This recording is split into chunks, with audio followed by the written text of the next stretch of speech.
Hello friends, my name is Deepali Goyal. मैं आप सबका मेरे यूट्यूब चैनल में स्वागत करती हूँ। आज हम क्लास +2 फिज़िक्स का जो यूनिट 7 है, dual nature of matter and radiation, उसका chapter second, wave nature of matter, उसमें हम डी ब्रोगली वेव्स के बारे में स्टडी करेंगे। Radiation behaves both as wave and particle. जो रेडिएशन होती है, जैसे जैसे सूरज की किरणें पड़ती हैं, उनको भी रेडिएशंस कहते हैं।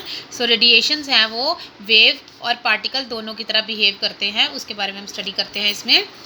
इसमें हम कुछ ऑब्जर्वेशंस लेते हैं, some observations. First is the whole energy in this universe is in the form of matter and electromagnetic radiations. इसमें जो हमारी फर्स्ट ऑब्जर्वेशन है वो ये है कि जो हमारे पूरे यूनिवर्स में जो एनर्जी होती है वो भी मैटर और इलेक्ट्रोमैग्नेटिक रेडिएशंस की फॉर्म में ही एग्जिस्ट करती है। तो इलेक्ट्रोमैग्नेटिक मींस के जो इलेक्ट्रिसिटी और मैग्नेटिक फील्ड दोनों शो करती हैं, उनको हम इलेक्ट्रोमैग्नेटिक रेडिएशंस कहते हैं। तो जो हमारे होल यूनिवर्स में जो एनर्जी होती है वो मैटर और इलेक्ट्रोमैग्नेटिक रेडिएशंस की फॉर्म में एग्जिस्ट करती है। सेकंड क्या है, the nature love symmetry. Symmetry means के अगर मान लो हमारे पास कोई भी एक पीस है, अगर हम उसको सेंटर में से काट दे तो इक्वली डिवाइड हो जाता है, उसको हम कहते हैं सिमेट्री। तो जो हमारी नेचर है उसको सिमेट्री पसंद है। क्या होता है कि as the radiation has got dual nature and matter should have also possess dual nature. Means के जो रेडिएशंस होती हैं उनमें जो उनकी रेडिएशंस हैं वो भी ड्यूअल नेचर में शो करती है, और जो हमारे पास मैटर है वो भी ड्यूअल नेचर को शो करता है। ओके, क्या है कि according to quantum theory of radiation, energy of a photon is given by this. ये हम हायर क्लासेस में इनको पूरा डिटेल में स्टडी करेंगे। अभी +2 लेवल पे यही है कि जो अकॉर्डिंग टू क्वांटम थ्योरी जो हमारे पास एनर्जी होती है फोटोन की, फोटोन्स होते हैं पैकेट ऑफ एनर्जी। तो जो एनर्जी है वो किसके इक्वल है, H is equals to nu. H हमारे पास प्लैंक्स कांस्टेंट है और जो न्यू फ्रीक्वेंसी होती है। Okay, the energy of a relativistic particle is, जो रिलेटिविस्टिक पार्टिकल्स होते हैं उनकी एनर्जी किसके इक्वल होती है, E is equals to root में m0² c⁴ plus p² c²। ये भी हम हायर क्लासेस में इसको डिटेल में स्टडी करेंगे। फिलहाल अभी +2 लेवल पे ये इतना ही हमें ये एक्सप्रेशन लिखना है।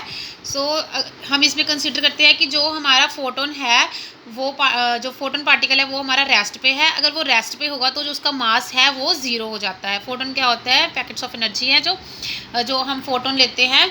तो अगर वो हम रेस्ट पे लेते हैं फोटोन पार्टिकल को, तो जो उसका ये m0 की वैल्यू है वो हो जाएगी 0। अगर हम इस इक्वेशन में पुट करते हैं तो E इज इक्वल्स टू किसके आ जाता है, ये वाली सारी वैल्यू हुई 0, और ये बच गया हमारे पास p² c²। जो p² c² है ये रूट के साथ कैंसिल आउट हो जाएगा, तो E इज इक्वल्स टू हमारे पास आ जाएगा pc। ये सेकंड इक्वेशन है, और ये ऊपर फर्स्ट, इसमें भी energy equals to h nu है। एक साइड इक्वल है तो दूसरी साइड भी इक्वल हो जाएगी। तो ये हमने जो E is equals to pc, इसको हमने नंबर 2 इक्वेशन दे दिया है। जो ये इक्वेशन फर्स्ट है, ये भी, इसमें अगर एक साइड इक्वल होती है तो सेकंड भी, जो दूसरी साइड होते हैं वो भी आपस में इक्वल हो जाते हैं। तो इक्वेशन फर्स्ट एंड सेकंड से क्या है कि pc is equals to h nu. यहाँ से p की value, p is a momentum, तो मोमेंटम की वैल्यू किसके इक्वल आ गई, h nu upon c। c क्या होता है हमारे पास, स्पीड ऑफ लाइट। तो p is equals to h nu upon जो हमारे पास c है, frequency is equals to c is equals to nu lambda. ये हमें वेव्स की फॉर्म में पता है, c is equals to nu lambda होता है, तो वो हमने यहाँ पे पुट कर दिया है। न्यू कैंसिल विद न्यू, तो p is equals to h upon lambda, और लैम्डा की अगर वैल्यू फाइंड करेंगे तो वो आ जाएगा h अपॉन p।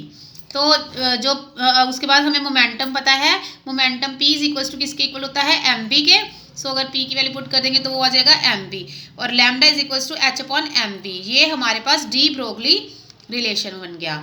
तो अब हम यहाँ से ये भी शो कर सकते हैं कि जो हमारी रेडिएशंस होती हैं वो दोनों फॉर्म में एग्जिस्ट करती हैं। कैसे, the momentum which is characteristics of particle. जो मोमेंटम होता है, अगर कोई पार्टिकल है उसका ही मोमेंटम होता है, तो यहाँ से हमें ये पता चलता है कि ये पार्टिकल होता है।